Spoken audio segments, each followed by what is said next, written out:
हाय। मैं हूं अपूर्व शेठ और मैं स्वागत करता हूं आपका the right choices with oracles of Dalal street के 92वें एपिसोड पे। अगर आप हमारा ये शो पहली बार देख रहे हो तो हमारी चैनल को जरूर सब्सक्राइब करें ताकि आप एक बेहतर ट्रेडर और इन्वेस्टर बन सके। लगभग 1.5 साल से हम हर शनिवार सुबह 11 बजे एक इंसाइटफुल एपिसोड लेके आते हैं जहां हम मार्केट एक्सपर्ट से एक्शनेबल और इंसाइटफुल स्ट्रेटजीज लेके आपके सामने प्रस्तुत करते हैं। आज के हमारे गेस्ट का बाजार में 36 साल से ज्यादा का एक्सपीरियंस है।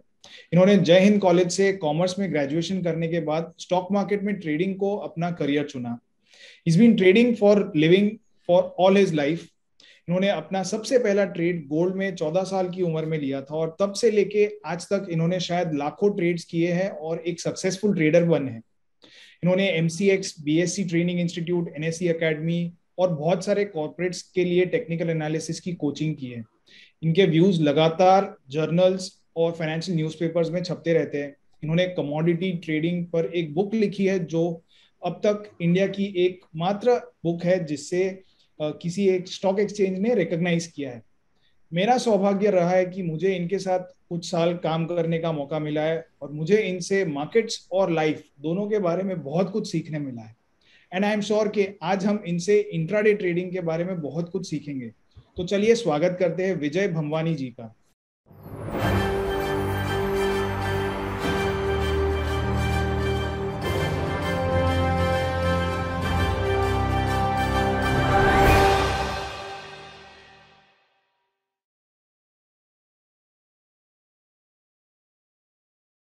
विजय ji, welcome to our show. We are pleased to have you here. नमस्कार अपूर्वा, शुक्रिया मुझे अपने शो में शामिल करने के लिए। ये मेरा सौभाग्य है कि मैं आपके दर्शकों को, आपके व्यूअर्स को संबोधित कर सकूं और उनके साथ वार्तालाप करके अपनी कुछ ट्रेडिंग के बारे में आइडियाज हैं वो शेयर कर सकूं। जरूर जरूर। तो 36 साल, ये मेरी जितनी उम्र है उतना आपका पूरा ट्रेडिंग का एक्सपीरियंस है। तो आई एम श्योर कि हमारे जो व्यूअर्स हैं उन्हें आपसे बहुत कुछ सीखने मिलेगा। हमने कुछ साल आपके साथ काम किया, हम दोनों ने एक साथ काम किया, तो मुझे बहुत कुछ सीखने मिला था आपसे मार्केट्स के बारे में, लाइफ के बारे में। और मुझे उम्मीद है कि हमारे व्यूअर्स को भी आज आपसे बहुत कुछ सीखने मिलेगा। तो you have been a intraday trader all your life. I mean not a intraday trader but in general trading has been your main passion, profession, business। तो आपने बहुत कुछ देखा है और हमारे व्यूअर्स को भी आपसे बहुत कुछ सीखने मिलेगा। सो मैं आपसे कुछ जानना चाहता हूँ, मार्केट्स में आपकी जो जर्नी रही है उसमें आपका एक बहुत ही इंपॉर्टेंट लेसन क्या रहा है?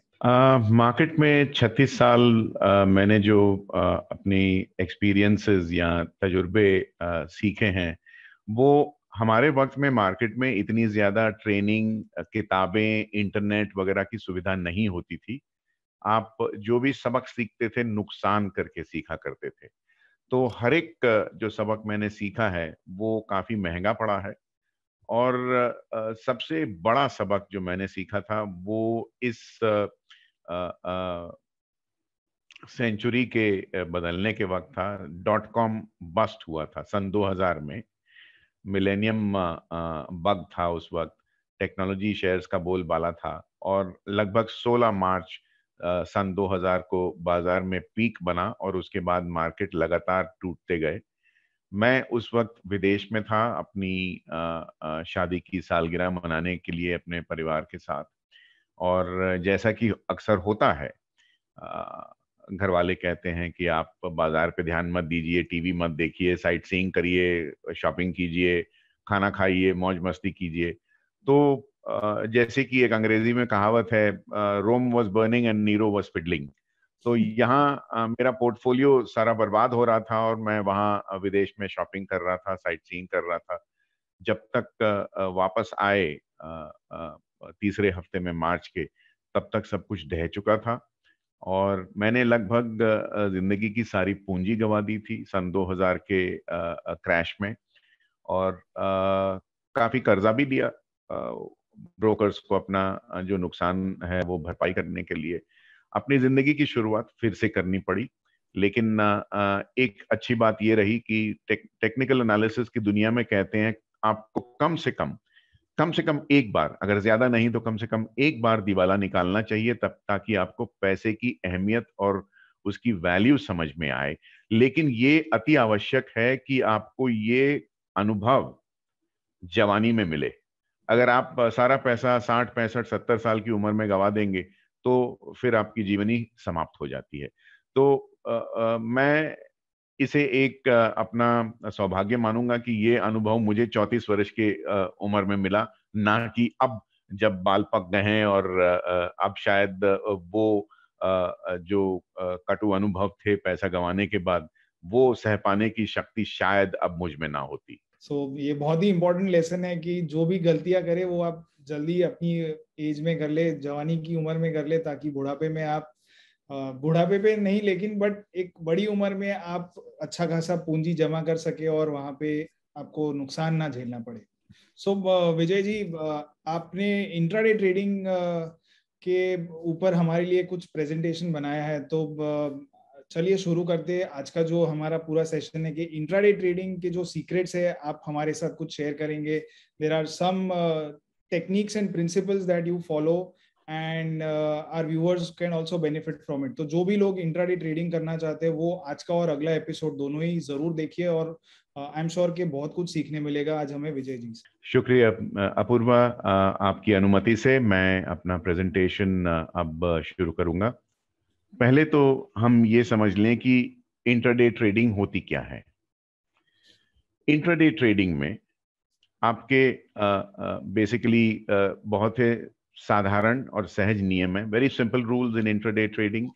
You have to square up your trades by closing time. जब तक बाजार बंद हो तब तक आपको कोई एक्सक्यूज नहीं होनी चाहिए। आपको चाहे नुकसान हो या नफा हो, आप अपनी ट्रेडिंग बुक बंद कर देंगे, सारे के सारे सौदे आप स्क्वायर अप कर देंगे, जिसे अंग्रेजी में कहते हैं going flat out. Flat out यानी जैसे आप एक किसी मरीज को अस्पताल में देखते हैं, उसका ईसीजी बिल्कुल सपाट हो जाता है, तो आपकी ट्रेड बुक सपाट होनी चाहिए, ना आपका कोई लॉन्ग होना चाहिए ना शॉर्ट होना चाहिए। दूसरी बात, ट्रेडिंग में, इंट्राडे ट्रेडिंग में खास करके किसी स्विंग ट्रेडर को या कोई ऐसा ट्रेडर जो किसी समय सीमा से बंधित नहीं है, वो जो है उसे कोई चैलेंज या कोई रुकावट मिलती है या कोई एडवर्सिटी फेस करनी पड़ती है, तो वो है दाम। लेकिन इंट्राडे ट्रेडर जो है उसे दो कठिनाइयों का सामना करना पड़ता है। उसे दाम का सामना तो करना ही है, क्योंकि दाम अगर उसके विरुद्ध चले गया तो नुकसान हो जाएगा, लेकिन उसे समय सीमा का एक पाबंदी भी होती है। अगर आप इक्विटी मार्केट में ट्रेड करते हैं तो 3:30 बजे आपको ट्रेड स्क्वायर अप करना है। अगर आप करेंसी मार्केट में ट्रेड करते हैं तो 5 बजे आपको ट्रेड स्क्वायर अप करना है। और अगर आप कमोडिटी मार्केट में ट्रेड करते हैं तो विंटर या समर टाइम डिपेंड करता है किस वक्त आप ट्रेड कर रहे हैं, 11:30 या 11:55 रात के आपको ट्रेड स्क्वायर अप करना ही पड़ेगा। तीसरी बात यह है कि आप जब इंट्राडे ट्रेडिंग करते हैं तो आपको मार्जिन ऑफ एरर यानी गलती करने की अनुमति या गलती करने की लग्जरी ऑफ गोइंग रॉन्ग, वो बहुत कम होती है। आप गलतियां नहीं कर सकते हैं क्योंकि आप नुकसान उठाएंगे, और हर बार अब जब आप नुकसान उठाएंगे तो आपकी ट्रेडिंग कॉस्ट जो है, एग्जीक्यूशन कॉस्ट, अब जैसे आप इंट्राडे एफएनओ में ट्रेड करते हैं या कैश मार्केट में ट्रेड करते हैं या कमोडिटी मार्केट में ट्रेड करते हैं, तो प्रति करोड़ आपका एसटीटी या सीटीटी जो 1,000 रुपया लगता है, अगर आप घड़ी घड़ी ट्रेड करते रहेंगे, नुकसान करने के बाद वो नुकसान वापस, जिसको रिवेंज ट्रेडिंग कहते हैं, आप जितना टर्नओवर अपना बढ़ा लेंगे उतनी आपकी एग्जीक्यूशन कॉस्ट के प्रॉफिट को खाती रहेगी, उसे क्षति पहुंचाती रहेगी। तो आपका मार्जिन ऑफ एरर जो है वो बहुत कम है। और मैं कई बार लोगों से कहता हूं कि इंट्राडे ट्रेडिंग में यू आर ईदर राइट और यू आर डेड। या तो आप सही हैं या तो आप अपनी पूंजी जो है वो खो बैठेंगे। तो आपको इंट्राडे ट्रेडिंग तब करनी चाहिए जब आपको लगे कि आपका हाथ बैठ गया है, आपको काफी अनुभव हुआ है, एक्सपीरियंस हुआ है, आपने मार्केट में बहुत कुछ सीख लिया है और आप काफी कंफर्टेबल हैं इंट्राडे ट्रेडिंग करने के लिए। एक साइकोलॉजिकल या मनोवैज्ञानिक का एक पहलू है इंट्राडे ट्रेडिंग का, और मैं कई वर्षों तक ये सोचता रहा पहले कि फंडामेंटल एनालिसिस यानी बैलेंस शीट और प्रॉफिट एंड लॉस रेशियोज वगैरह जो हैं वो शेयर बाजार में या मुद्रा बाजार में या सराफा बाजार में दाम डिटरमिन करते हैं। फिर धीरे धीरे मुझे समझ में आया कि टेक्निकल एनालिसिस जो है वो दाम को समझने के लिए ज्यादा सूटेबल है। और जैसे जैसे मेरा अनुभव, मेरी पदचिन्ह चलने लगे बाजार में, और जैसे मेरी जर्नी आगे बढ़ती रही, तो मुझे समझ में आया कि बिहेवियरल फाइनेंस जो है ये सबसे बड़ा एक पहलू है। हो सकता है इसके बाद मुझे कोई और नया पहलू मिले, न्यूरो बिहेवियरल फाइनेंस जो है ये एक नया पहलू है। लेकिन मनोविज्ञान के साथ अगर आप चलें तो आपको ये समझ में आएगा कि इंट्राडे ट्रेडर्स के लिए जो स्किल्स हैं, जो उनके गुर हैं, जो उनकी क्वालिटीज हैं, वो स्विंग ट्रेडर से अलग होती हैं। आप में अंदर वो क्षमताएं अगर ना हो तो इंट्राडे ट्रेडिंग आपके लिए बहुत मुश्किल वाला काम हो जाएगा। एप्टीट्यूड और एटीट्यूड, यानी आपका ट्रेडिंग के बारे में आपका क्या एटीट्यूड है, आप किस तरह से पेश आते हैं, और एप्टीट्यूड यानी आपका जो मनोबल है, आपका जो मेंटल मेकअप है, वो कैसा है। आपको लगता है कि बाजार में जब आप ट्रेड कर रहे हैं तो आप किसी और ट्रेडर के साथ या ट्रेडर के खिलाफ ट्रेड कर रहे हैं। ऐसी कोई बात नहीं है। बाजार को नहीं पता है कि आप कौन हैं, बाजार को नहीं पता है कि आप क्या कर रहे हैं, या उसे कोई फर्क नहीं पड़ता है कि आप तेजी कर रहे हैं, मंदी कर रहे हैं, या आप गलत काउंटर में ट्रेड कर रहे हैं, या गलत दिशा में ट्रेड कर रहे हैं। आप ट्रेड कर रहे हैं अपने आप के खिलाफ, अपने डर, अपने मन में बैठे हुए कुछ बायसेस, अपनी लोभ, और अपने भयानक डरावने सपने। अगर आप नए सिरे से ट्रेडिंग शुरू कर रहे हैं तो आपकी स्लेट साफ है, क्लीन स्लेट से आप ट्रेड कर रहे हैं, ये बहुत अच्छा फायदा है आपके लिए। लेकिन अगर आप बहुत वर्षों से ट्रेड कर रहे हैं तो हमारे अंदर कुछ आदतें, कुछ बायस, कुछ ऐसे गलत विचारधाराएं होती हैं जो घर कर जाती हैं। आप उनसे भी जूझना पड़ेगा आपको। तो ये जो इंट्राडे ट्रेडिंग है, ये एक तप जप, या यूं कहिए कि एक बहुत कठिन यज्ञ करने के समान है। आपको अपने आप पर नियंत्रण रखना पड़ेगा, अपने आप, सेल्फ मास्टरी, सेल्फ कंट्रोल। आप अपने आप को ना भयभीत होने देंगे, ना बहुत ज्यादा लोभ में आकर कोई गलत निवेश या ट्रेड करने की अनुमति दे सकते हैं। तो बहुत संचालित रखना पड़ता है अपनी सोच को, अपने ख्यालों को, अपने एक्शंस को। और ये एक बहुत कठिन एस्पेक्ट है ट्रेडिंग का, सेल्फ मास्टरी। जैसे आपकी कमर आप 2 इंच कम करना चाहते हैं तो आपको मालूम पड़ेगा ये कितना कठिन है। आपको ना सिर्फ डाइट करना पड़ता है, लेकिन आपको कुछ कसरत करनी पड़ती है, आपको वॉक करना पड़ता है, आप काफी सारा जद्दोजहद करते हैं, और कुछ हफ्तों बाद आपको मालूम पड़ेगा कि आपको रिजल्ट मिल रहा है। उसी उससे कहीं ज्यादा मुश्किल अपने आप पे नियंत्रण, अपने आप पे काबू पाना है। और इसी वजह से इंट्राडे ट्रेडिंग सबके लिए सूटेबल नहीं है। हम सब चाहते हैं कि हम इंट्राडे ट्रेडर बने, क्योंकि मन में एक छवि सी छाई हुई है, एक बहुत ही सेक्सी दुनिया है, लाखों करोड़ों की पूंजी लगी हुई है, और लाखों करोड़ों का मुनाफा है। बड़ी बड़ी गाड़ियां, विदेश में छुट्टियों के लिए जाना, और घर वालों के लिए मनपसंद चीजें खरीद के आना, और अच्छा खाना खाना, बड़े घर में रहना, ये सारे सपने तो सब ठीक हैं। लेकिन क्या सभी लोग इस इंट्राडे ट्रेडिंग के लिए उचित, उनका मनोबल जो है, क्या वो उचित है? ये आपको पता चलेगा कि ये सबके लिए नहीं है। कितना समय लगता है इंट्राडे ट्रेडिंग सीखने के लिए? ये एक सवाल जो है मैं कई बार सुनता हूं, और कई बार मुझसे पूछा जाता है। इसका एक सीधा सा सरल जवाब है। किसी भी आप एक एथलीट को पूछेंगे कि आपने शुरुआत जो अपनी जर्नी की थी, वहां से लेकर चैंपियनशिप लेवल, चाहे वो विंबलडन हो, चाहे ओलंपिक्स हो, चाहे एशियन गेम्स हो, चाहे ट्रैक एंड फील्ड इवेंट हो, आप किसी से भी पूछें तो वो आपको एक मापदंड बताएगा, जो कि 10,000 आवर्स, 10,000 घंटे। 10,000 घंटे में आप अपने आप को तपाते हैं, सेकते हैं, पसीना निकालते हैं, खून बहाते हैं, उसके बाद कहीं जाकर आप चैंपियनशिप लेवल एथलीट बनते हैं। क्या आपको विंबलडन का कप मिलेगा? नहीं, आप फाइनल्स तक पहुंच पाएंगे। ओलंपिक्स में क्या गोल्ड मेडल मिलेगा? कोई गारंटी नहीं है, आप फाइनल्स तक पहुंच पाएंगे। तो ट्रेडिंग में जो कामयाबी है वो भी लगभग इतना समय आपको लगेगा। अगर आप इक्विटी मार्केट में ट्रेड कर रहे हैं तो याद रखिए आपको प्रतिदिन 6 घंटे मिलते हैं। अगर आप कमोडिटीज में काम करते हैं तो आपको लगभग 15 घंटे मिलते हैं। तो आप 10,000 घंटों को डिवाइड कीजिए 6 से, आपको कितने ट्रेडिंग सेशंस की जरूरत पड़ेगी आप समझ जाएंगे। 15 से डिवाइड करेंगे आपको कितने सेशंस की जरूरत पड़ेगी आप समझ जाएंगे। और सबसे बड़ी बात, डटे रहना। नुकसान, पैसे की क्षति, पैसा ना होने से क्या क्या कठिनाइयां होती हैं। मैं एक वेल टू डू परिवार में पैदा हुआ था, मैंने कभी जिंदगी में पैसे की तंगी देखी नहीं थी। लेकिन सन 2000 ने बहुत कड़वे अनुभव करवाए और बहुत परीक्षाएं ली और बहुत सबक सिखाए।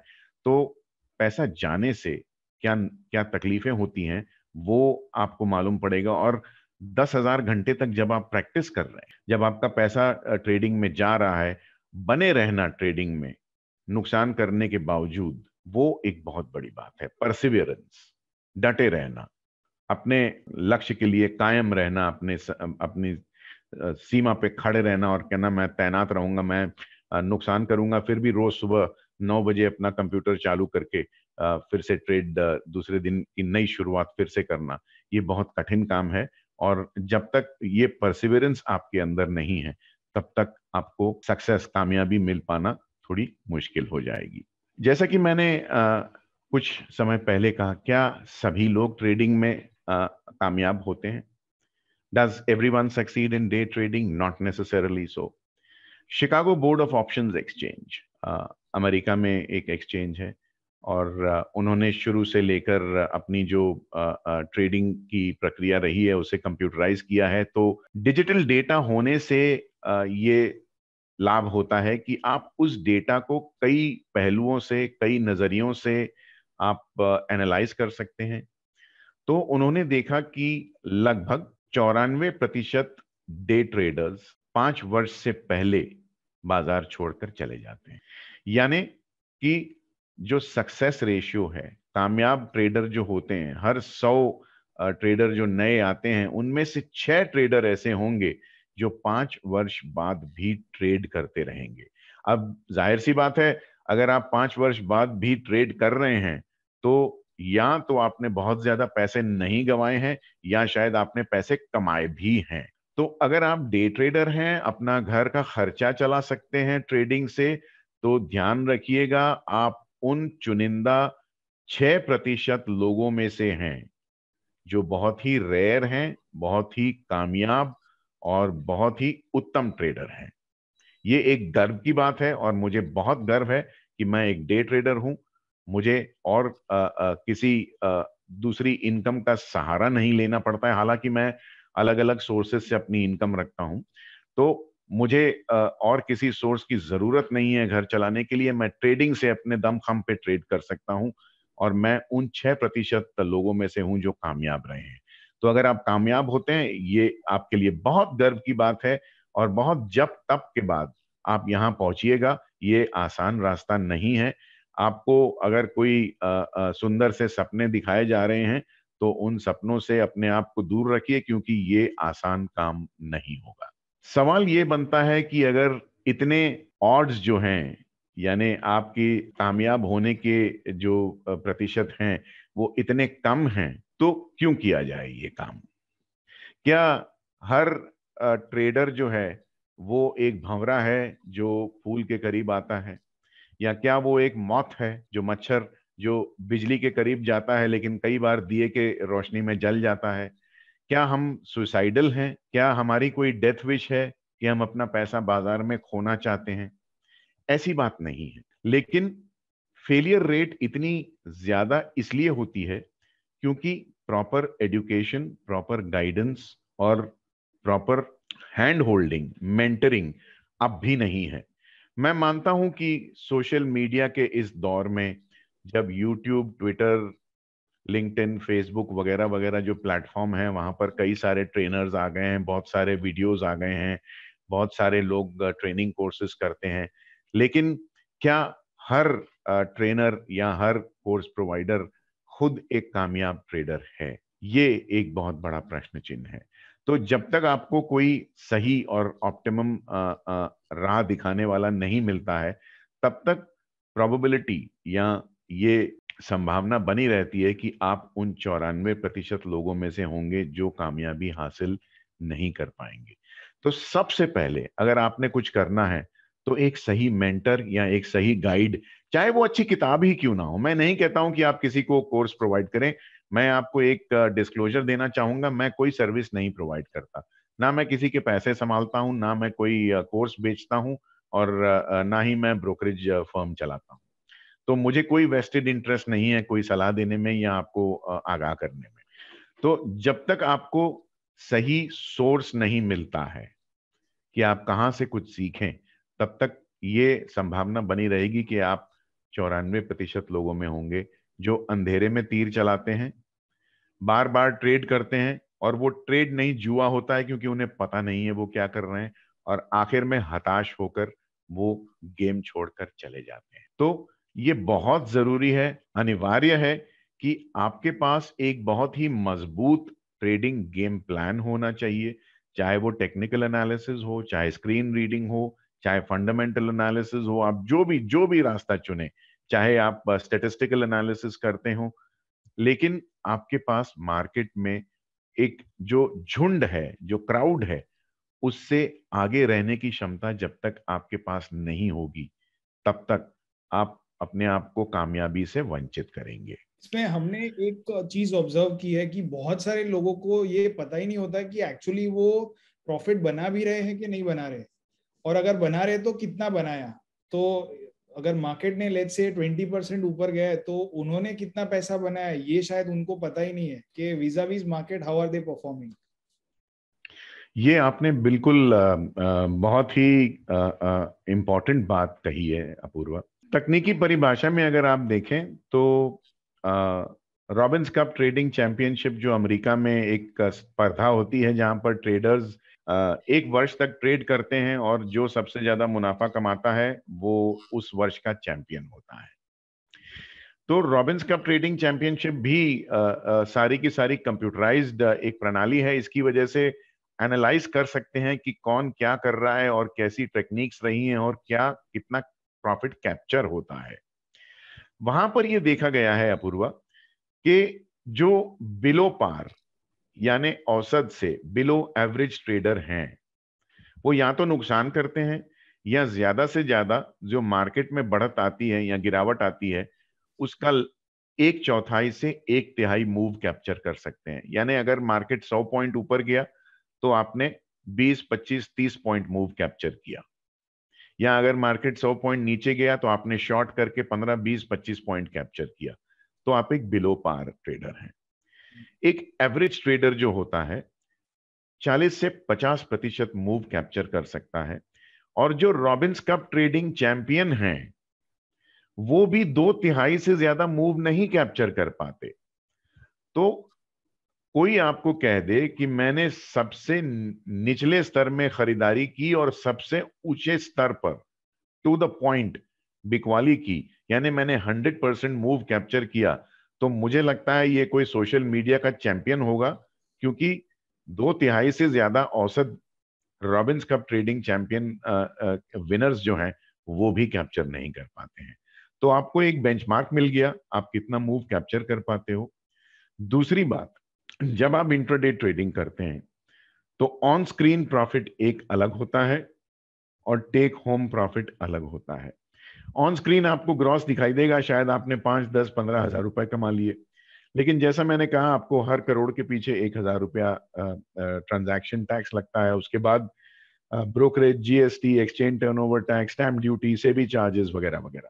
तो एक रेशियो होता है जिसे मैं एक ट्रेड एफिशिएंसी रेशियो कहता हूं। ये कोई ऑफिशियल टर्म नहीं है, ये मैंने बनाया है। ट्रेड एफिशिएंसी रेशियो का मतलब ये होता है कि ये जो ट्रांजैक्शन कॉस्ट आप देते हैं इसके एवज में compare to your transaction costs what is your take home profit. It's very important for me as a trader and as a business owner that my take home profit is at least 2, if not higher, 2 times higher than the execution cost. Otherwise, I'm basically trading on skimming the surface. So for every 1,000 rupees that I take home, my transaction cost has to be 500 rupees or lower. तो ये आपके सवाल का जवाब था कि कितना profit कमा रहे हैं. A lot of time traders don't really know how much they're actually making, and that's a fact. They're deluding yourself. One of the most famous mentors in the world of technical analysis has been the great Richard Dennis, the founding father of the Turtle Trading Group. और उन्होंने कहा था कि मैं traders को इस तरीके से ट्रेन करूंगा जैसे फैक्ट्री में एक प्रोडक्ट बनाया जाता है, असेंबली लाइन पर, bulk में. He would basically train technical analysts to the level of perfection that was not seen earlier, but en masse. And as a matter of fact, Turtle traders have had the envious track record of earning the most amount of Robbins Cup trading championships since inception of this championship. Richard Dennis had said that first of all, every trader must have a game plan or a trading blueprint. Otherwise, don't come to me to my Turtle Trading School. And what are the 3 criteria that he had for any game plan? Number 1, it must be brief. Don't write a computer software or a coding program which runs into 200 pages. Not required. As a matter of fact, surprisingly so, Richard Dennis said, if you are writing with a pencil on the back of a used postal envelope, it should be enough for you to create a game plan. It should be that brief. Number 2, it should be very simple and easy to understand even for a high school student. I used to write articles for many newspapers, and I've had the pleasure and privilege of learning a lot from the print media. And one of my editors told me that the litmus test of a good writer, I'm talking of financial writers, is to dumb down the concepts in finance and economics and stock market, etc., to the extent that if the newspaper is picked up by your domestic help, they should be able to understand what you are trying to say. Now, this is not to discredit the domestic help, but it is to say that their level of understanding of financial markets may be a little less than what an MBA would be, but it should be so easily and so simply written that they should be able to understand. And the third and most important criteria, you can't come and say that you have created a trading game plan that works in a bull market but fails in a bear market. Because your survival expenses, zinda rehne ka kharcha, is on irrespective of the fact whether you're in a bull market or a bear market. So you should be able to make money in both types of market scenarios. दोनों markets में पैसे बनने चाहिए. बिल्कुल बिल्कुल, तेजी मंदी दोनों में. आप अपने घर पे बिजली की कंपनी को ये नहीं कह सकते कि मैं मंदी मार्केट का खिलाड़ी नहीं हूं, मैं 3 महीने अपने बिजली के बिल नहीं दूंगा. So that luxury we do not have. आपके पास जो टूल्स हैं, जो tools of the trader, broadly ये 3 टाइप के टूल्स हैं, 3 different types of tools that are available to a day trader. And what we must understand is that day trading is a game of probabilities. It's not a certainty. ये कोई guarantee नहीं है कि आप रोज पैसा कमाएंगे. Clint Eastwood was a very successful actor in his time, and approximately 40 years ago, when he was giving out one hit after the other in Hollywood, he started raising his price as a leading man in Hollywood. Now, one day a producer came to him and he said, Clint, I don't mind paying you your fee, but can you guarantee that my movie will be a hit after paying you so much money? Now, Clint Eastwood gave him a reply that is iconic, legendary in Hollywood, and I think it applies in the stock market or currency, commodity, and bond markets as well. Says, if you want guarantees, go buy yourself a toaster. Right? So trading is a game of probabilities. You're not buying a toaster. Your job is not to guarantee that you make money in every trade, but you raise the probability of success. And how do we raise the probability of success?